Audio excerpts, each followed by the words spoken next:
ان کو جیل کی سلاخوں کے پیچھے انہوں نے بھیج دیا، ڈسمس کر دیا۔ اب طلبہ تنظیمیں کہتی ہیں کہ انہیں چیف ایڈوائزر بنایا جائے، عبوری حکومت قائم کی جائے، اور 24 گھنٹے کا ٹائم طلبہ تنظیموں نے دیا ہے کہ اس کے اندر عبوری حکومت قائم کریں۔ اور صدر نے بھی سابق جو وزیر اعظم ہے خالدہ ضیاء، بلوچستان نیشنلسٹ پارٹی کی پریزیڈنٹ ہیں، جو ان کے شوہر تھے ضیاء الرحمان، وہ بھی صدر رہے، تو خالدہ ضیاء کی بھی رہائی کا حکم دے دیا ہے۔ تو کتنی ہیومن رائٹس ایٹراسٹیز ہوتی تھی، ایکسٹرا جوڈیشل کلنگ۔ تو ایک 15 سالہ آمریت کا خاتمہ ہوا ہے جس نے ڈکٹیٹرشپ، جمہوریت کا لبادہ اوڑھ کے عوام کے حقوق سلب کیے تھے۔ پھر حسینہ واجد کے بیٹے وجیب واجد، 17 اس کے رشتہ دار بھی حکومت کا حصہ تھے۔ یہ اقربا پروری نیپوٹزم کی بدترین مثال ہے۔ اس پہ بی بی سی نے، انٹرنیشنل ہیومن رائٹس واچ نے، ایشیا پیسیفک نے اپنی رپورٹس جاری کی ہیں۔ پھر سجید واجد پر 2016 میں $300 ملین کی کرپشن کا الزام ہے۔ پھر اس نے امریکہ میں بنگالی کاروباری شخصیت سے کنسلٹنسی کے نام پہ بہت سارا روپیہ ہتھیایا۔ پھر یہ حکومتی پروپیگیٹو جو مشین ہے ڈیجیٹل، اس کے سربراہ بھی تھے۔ تو یہ 17 کروڑ آبادی والا ملک بنگلہ دیش، اس نے بتا دیا ہے کہ ان کے اندر آج بھی اسپرٹ برادرہڈ وہ پاکستان کے ساتھ ہے۔ انہوں نے گنگا اور جمنا کی لہروں کی نظر کر دیا ہے، کس چیز کو، اس نظریے کو جو شیخ مجیب لے کے چلا تھا، باشو بنگلہ کا نظریہ۔ اب دیکھیں جہاں پہ انٹرنیٹ بند ہو، جہاں پہ کرپشن، اقربا پروری ہو، 50% کوٹا سسٹم آپ اندازہ لگائیں، اس میں سے بھی 30% جو سابق لوگ جنگوں میں شریک تھے ان کی فیملیز کے لیے مختص کیا گیا، اور کوئی میرٹ سسٹم نہیں تھا۔ تو یہ اسٹوڈنٹس باہر نکلے اس ظالمانہ اقدام کے خلاف۔ پھر سپریم کورٹ نے انٹروین کیا، 93% انہوں نے کہا کوٹا میرٹ بیسڈ ہوگا، لیکن پھر بھی حسینہ واجد نے کہا کہ کل ٹو ڈیتھ کا لائسنس دے دیا تھا۔ تو یہ تحریک کامیاب ہوئی ہے۔ اپنی نااہلی اور کرپشن چھپانے کے لیے سجید واجد کو اپنے دامن میں جھانکنا ہوگا۔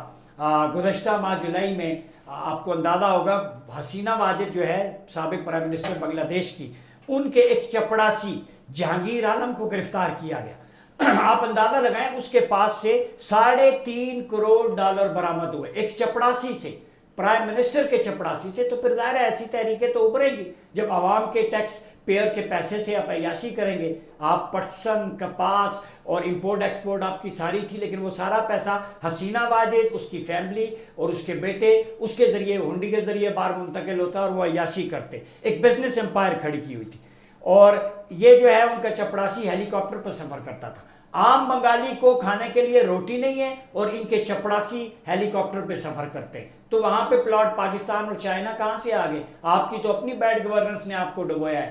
اتنی بیڈ گورننس، الزام ہم پہ۔ اگر بیڈ گورننس نہ ہوتی تو وہاں پہ پاکستانی تو نہیں تھے جنہوں نے شیخ مجیب کے پتلے پہ ہتھوڑے مارے، وہ بنگالی تھے، وہ آپ کے نیشنلسٹ ہیں، آپ کے لوگ ہیں۔ وہ اتنی نفرت کیوں؟ نفرت اس لیے کہ جب بھوک بھی چھن جائے، روٹی کا نوالہ چھن جائے، تو پھر جو ہے وہ حسینہ واجد سمیت شیخ مجیب بھی جو ہے وہ لہروں کی نظر ہو جاتا ہے، چونکہ لوگوں کو روزگار چاہیے۔ لوگوں نے اگر وہاں پہ آپ کا اس وقت آپ کہتے تھے کہ بنگلہ دیش الگ بنائیں گے، سونے اور دودھ اور شہد کی نہریں بہیں گی، تو اب بہی ہیں نہریں، دودھ اور شہد۔ سڑکوں پہ حال دیکھیں جو پبلک نکلی ہوئی ہے، مطلب انتہا درجے کا ظلم۔ پھر جولائی 2007 کو بنگلہ دیش کی سابق وزیر اعظم حسینہ واجد کو سینکڑوں مسلح 16 پولیس اہلکاروں نے گرفتار کیا تھا اور بھتہ خوری کے الزام میں جیل میں بند کیا تھا 2007 میں، ٹھیک ہے۔ ان پر الزام تھا کہ انہوں نے 2 ٹریڈرز تاجروں سے 80 ملین ٹکا بھتہ خوری کی ہے۔ پھر دسمبر 2001 کو حسینہ واجد کے خلاف کرپشن کے کیس فائل کیے گئے 13، اور ان کے خلاف 2 مقدمات میں $122 ملین کی مالی بے ضابطگیوں کا بھی الزام ہے، جبکہ ایک الزام یہ بھی تھا شیخ حسینہ پہ کہ 8 روسی ساختہ 29 مگ طیاروں کی خریداری میں سرکاری خزانے کے ذاتی خرچ پر انہوں نے ککس بیکس لی اور منافع قائم کیا۔ تو اس وقت جو بنگلہ دیش کی صورتحال ہے، صدر ہیں وہاں پہ شہاب الدین، انہوں نے بڑا بریف خطاب کیا ہے اور انہوں نے عوام سے پرامن رہنے کی اپیل کی ہے۔ میں ایک بات کہنا چاہوں گا کہ اگر چین اور پاکستان ملوث ہوتے تو ان کا پریزیڈنٹ کہتا، ان کا آرمی چیف کہتا، تو نہ آرمی چیف نے کہا، آرمی چیف نے تو تقریر نہیں کرنے دی حسینہ واجد کو، انہوں نے تو سیف ایگزٹ کیا، ان کا شکریہ ادا کرے۔ صدر نے بھی کہا ہے، انہیں پتا تھا کہ یہ پبلک ہے، بنگلہ دیشی عوام ہے جو پسے ہوئے طبقات تھے، ڈپرائیوڈ کمیونٹی نکلی ہے۔ تو میرے بھائی اپنی چارپائی کے نیچے پہلے جھاڑو پھیر لیا کریں۔